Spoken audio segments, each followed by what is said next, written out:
जम्मू कश्मीर के पहलगांव में आतंकवादियों ने जिस तरह की वारदात को अंजाम दिया है, 26 लोगों की जान जा चुकी है और 17 लोग गंभीर रूप से घायल हैं।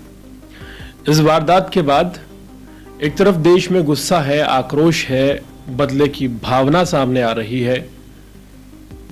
जाति नहीं पूछी गई, राज्य नहीं पूछा गया, धर्म क्यों पूछा गया, इस पर लोग सवाल कर रहे हैं। दूसरी तरफ कुछ तस्वीरें देखिए जो हाल ही की हैं। पहलगाम की ये तस्वीरें उस मार्केट की हैं जहां के तमाम होटल लबालब भरे रहते थे। रिजर्वेशन इतनी ज़्यादा होती थी कि नए ग्राहकों को जगह कई बार नहीं मिल पाती थी। इन सड़कों पर पैर रखने की जगह नहीं होती थी और महज एक दिन में इस घटना के बाद इन बाजारों में सन्नाटा पसर गया है। कश्मीर के पहलगाम जैसे कई ऐसे जगहें, कई ऐसे स्पॉट्स जिन्हें मिनी स्विट्जरलैंड कहा जाता है, वहाँ की रौनक जो कई सालों के बाद वापस लौटी थी, वो रौनक अब खत्म हो गई है।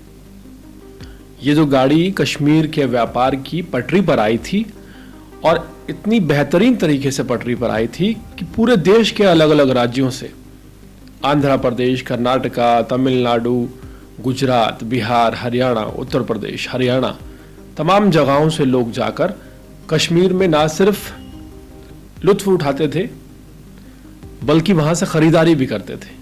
यहाँ की बनाई हुई चीज़ें ले जाकर अपने घरों में दिखाते कि ये हम कश्मीर से लेकर आए। टूरिज़्म के बल पर जम्मू कश्मीर का जो विकास हो रहा था, जिस तादाद में वहाँ रोज़गार मिल रहा था, ये सबसे बड़ी चोट जो है हमला, ये उस रोज़गार पर है। हैरत इस बात की है कि जिस कट्टरपन की वजह से कश्मीर, जो कि स्विट्जरलैंड से भी बेहतर जगह है, वो पूरी तरह से बर्बाद हो गया, वही कट्टरपन दोबारा लौटता हुआ नजर आ रहा है।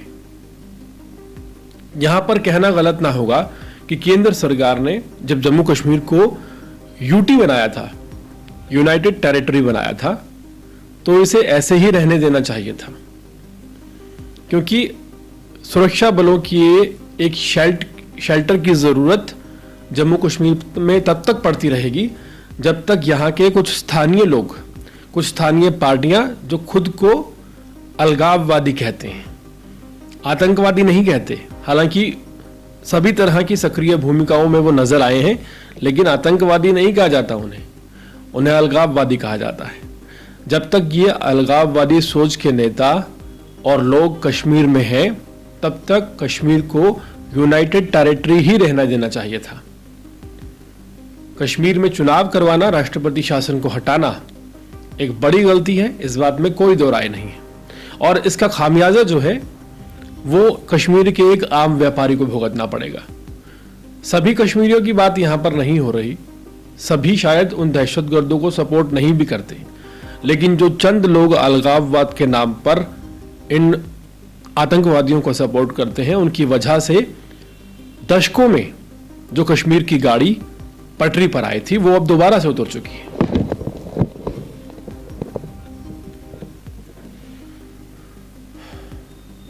और इसका रीजन आप जानते हैं।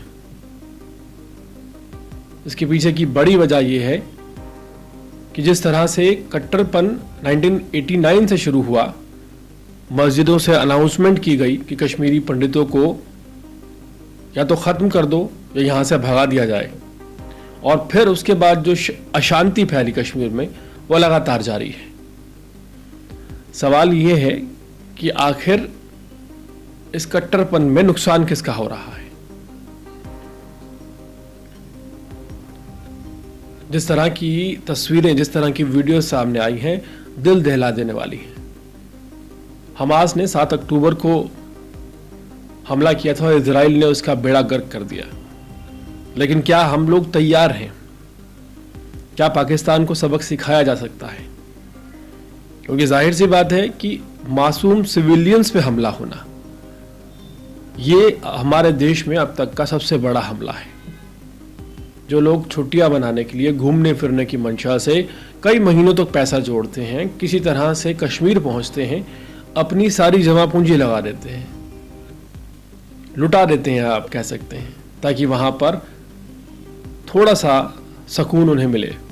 लेकिन जहाँ वो सुकून की तलाश में गए हैं, उन वादियों में आतंकवादियों की गोलियां उनका इंतज़ार कर रही हैं, इस बात का उन्हें इल्म तक नहीं। लेकिन इस घटना का जो बुरा प्रभाव कश्मीर पर पड़ने वाला है, उसके इनपुट अभी देखने को मिल रहे हैं। ताज़ा ही तस्वीरें हैं हाल ही की जो आप देख पा रहे हैं। जिस पहलगांव की मार्केट में पैर रखने की जगह नहीं थी, वहां परिंदा भी नजर नहीं आ रहा। और ये सिर्फ भारतीय टूरिस्ट जो पर्यटक है उनके लिए नहीं है, पूरी दुनिया में एक गलत मैसेज गया है कि Kashmir is not safe to visit, Kashmir में नहीं जाना चाहिए। तो अभी जो लोग स्थानीय हैं और जो इन लोगों को पनाह देते हैं, इनकी सपोर्ट करते हैं, क्योंकि जाहिर सी बात है लोकल सपोर्ट के बिना आतंकी अभी तक नहीं पकड़ में आए, ये गले नहीं उतरती बात। कहीं ना कहीं 2, 4, 10, 20, 50 लोग तो ऐसे लोकल हैं जो इन लोगों तो लगातार सपोर्ट कर रहे हैं, जिनकी वजह से घुसपैठ होती है। 1990 से लगातार घुसपैठ हो रही है। आप सोचिए कितने साल हो गए, 35-36 साल में अभी तक घुसपैठ नहीं रुक पाई है। ऐसे में कैसे मान लिया जाए कि लोकल जो कश्मीरी हैं, उन अलगाववादियों का सपोर्ट इन आतंकवादियों को नहीं है। और इस बार जो हमला हुआ है वो आप कह सकते हैं कि अपने ही पैर पर कुल्हाड़ी मारी गई है। जिन लोगों ने, जो लोकल अलगाववादी नेता हैं, जो ऐसे आतंकियों का सपोर्ट कर रहे हैं, उन्होंने कश्मीर को बर्बाद कर दिया है। तकरीबन 2 दशकों 3 दशकों बाद जो कश्मीर एक बार फिर से उभरा था, और ऐसा उभरा था जो कभी नहीं उभरा था, जहाँ की मार्केटों में वो रौनक लौट आई थी, बेखौफ लोग वहाँ खरीदारी कर रहे थे, घूम रहे थे।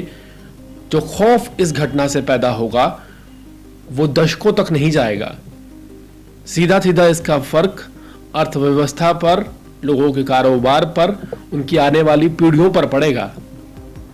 और ये सब एक ऐसे भिखारी देश के उकसावे में किया जा रहा है जिसके घर में खाने को रोटी नहीं, जिसके घर में ऑलरेडी आग लगी हुई है, ना वहां एजुकेशन, सिर्फ बम बनाने का एक फैक्ट्री लिया बैठा है।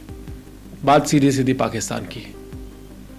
तो यहाँ पर सवाल यही है कि आखिर जो लोग अलगाववाद के नाम पर कट्टरपन कर रहे हैं, क्या उन्हें कट्टरपन का नतीजा नहीं मालूम?